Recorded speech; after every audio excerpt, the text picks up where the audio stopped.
നമസ്കാരം. നമ്മളിപ്പോൾ വീട് ചെയ്യുമ്പോൾ പ്രധാനമായിട്ടും ഫേസ് ചെയ്യുന്നൊരു പ്രശ്നമാണ് റോഡ് പൊങ്ങിപ്പോയി, പക്ഷേ നമ്മുടെ ഗ്രൗണ്ട് ലെവൽ താന്നാണ് കിടക്കുന്നത് നമ്മുടെ നിലവിലുള്ള പ്ലോട്ടിൻ്റെ. അപ്പോൾ അതനുസരിച്ച് കാണുന്നതാണ് നിലവിലുണ്ടായിരുന്ന റോഡ് ലെവൽ. നമ്മൾ ഇവിടെ പുതിയതായിട്ട് ഈ പ്ലോട്ടിൽ പുതിയതായിട്ട് ബിൽഡിംഗ് വെക്കാൻ പോവുകയാണ്. അപ്പോൾ നമുക്ക് സ്വാഭാവികമായിട്ടും നമ്മുടെ ഗ്രൗണ്ട് ലെവൽ ഹൈറ്റ് ചെയ്യേണ്ടി വരും. അങ്ങനെ റൈസ് ചെയ്യാനായിട്ട് നമ്മൾ റോഡ് ലെവലിനേക്കാൾ 1 ഫീറ്റ് കൂടെ ഹൈറ്റ് കൂടുതൽ കൊടുത്തിട്ടുണ്ട്. അങ്ങനെ വരുമ്പം ഈ ഫില്ലിങ്, അതായത് ഏകദേശം ഇത്രയും ഫില്ലിങ് വരും. ഈ കാണുന്ന ലെവലിൽ നമുക്ക് മണ്ണ് ഫില്ല് ചെയ്യേണ്ടി വരും. ആ ഫില്ല് ചെയ്യുന്ന മണ്ണ് റീറ്റെയിൻ ചെയ്യാനായിട്ട് എന്ത് ചെയ്യണം, ഫൗണ്ടേഷൻ എങ്ങനെ കൊടുക്കണം എന്നുള്ളതൊരു ഭയങ്കര കോംപ്ലിക്കേഷൻ ആയിട്ടുള്ള, മിക്കവാറും ഒത്തിരി കോസ്റ്റൊക്കെ വരുന്നൊരു സംഭവമായിട്ടാണ് പൊതുവെ കണക്ക് കൂട്ടുന്നത്. പക്ഷേ ഇത് റീറ്റെയിൻ ചെയ്യാനായിട്ട് നമുക്കൊരു ഒത്തിരി ബഡ്ജറ്റ് എക്സീഡ് ആകാത്ത ഒരു സൊല്യൂഷനുണ്ട്. അതനുസരിച്ചാണ് നമ്മളിവിടെ ചെയ്തിരിക്കുന്നത്. നമ്മളിത് ഈ കാണുന്ന ലെവൽ വരെ നമുക്ക് മണ്ണ് ഫില്ല് ചെയ്യാനുള്ളതാണ്. ഇത് മുകളിലേക്ക് കോമ്പൗണ്ട് വാൾ വരാനുള്ളതാണ്. ഈ ഫില്ലിങ് ആക്ച്വലി നമ്മുടെ ഇവിടുത്തെ ബിൽഡിങ്ങിൻ്റെ ഫൗണ്ടേഷൻ ചെയ്തതിന് ശേഷമേ വരൂ. അത് ചെയ്തിരിക്കുന്ന മെത്തേഡ് എങ്ങനെയാണെന്ന് ഞാൻ ജസ്റ്റ് ഒന്ന് കാണിച്ചു തരാം. അതായത്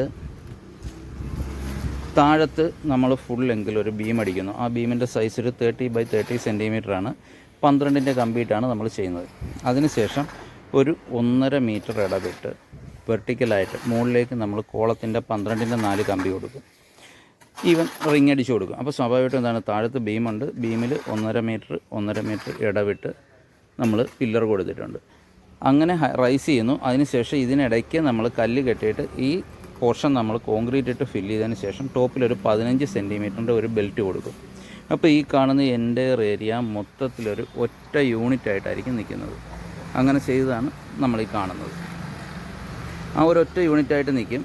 നമ്മൾ ഈ ബ്രിക്ക് കെട്ടുന്നത്, ഈ നമ്മൾ നിലവിൽ വാർത്തിരിക്കുന്ന ബീമിൻ്റെ മുകളിൽ നമ്മൾ ബ്രിക്ക് കെട്ടുന്നുണ്ടല്ലോ, ബ്ലോക്ക്. ഈ ബ്ലോക്ക് 30 സെൻറ്റിമീറ്റർ ആയിരിക്കും വീതി 30 ആയിരിക്കും, 15 പൊക്കം, വണ്ണം 20. നോർമൽ നമ്മുടെ ബ്രിക്കിൻ്റെ സൈസ്.